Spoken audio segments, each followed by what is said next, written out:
नमस्कार। विकसित भारत बिल्डेथॉन के अंतर्गत पीएम श्री जवाहर नवोदय विद्यालय सोनभद्र की सिग्मा स्टार टीम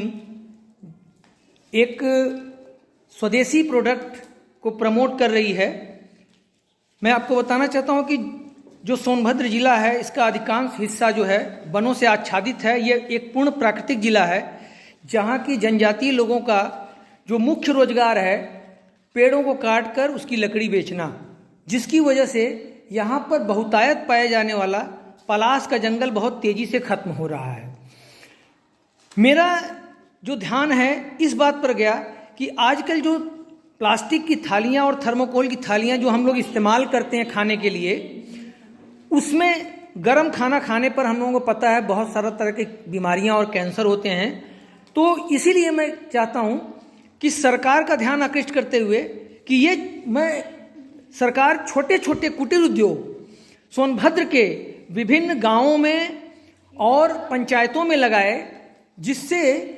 और लोगों को जागरूक करे, जनजातीय लोगों को, कि नहीं आप पलाश के जंगल काटेंगे तो एक दिन ये सब कुछ वीरान हो जाएगा, लेकिन अगर हम पलाश के पत्तों को इस्तेमाल करके नेचुरल थालियां बनाएं तो ये लोगों के स्वास्थ्य के लिए भी बढ़िया होगा और जो ग्रामीण महिलाएं हैं उनको एक छोटा सा कुटीर उद्योग और रोजगार भी मिलेगा। इस तरह से हम प्रकृति के संरक्षण के साथ ही साथ एक पूर्ण प्राकृतिक पत्तल बनाएंगे जिसका न तो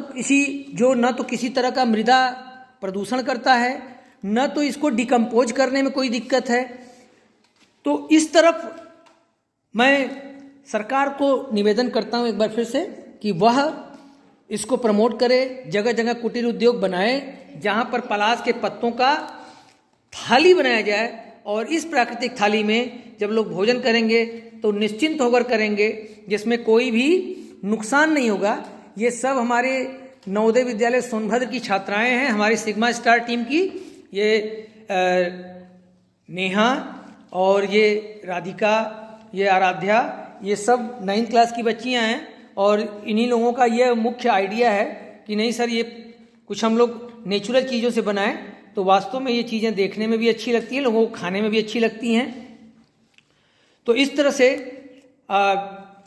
बिल्डॉथन के अंतर्गत हम लोग ये इनोवेटिव आइडिया जो स्वदेशी प्रोडक्ट है उसको प्रमोट कर रहे हैं, पलाश से बने हुए पत्तल को। अगर इसको गवर्नमेंट सोनभद्र में और जहाँ भी जनजातीय इलाके हैं जहाँ पर बहुत सारे पौधे हैं, तो हम जागरूक कर सकते हैं उन जनजातीय लोगों को कि हमें पौधों को काटना नहीं चाहिए, बल्कि उसके पत्तल, उसकी टहनियाँ, उनकी लकड़ियों से जो प्रोडक्ट बने उसको इस्तेमाल करें, तो शायद वो वन हमारे लिए बहुत ही लंबे समय तक हमारे रोजगार का साधन बना सकते हैं। धन्यवाद।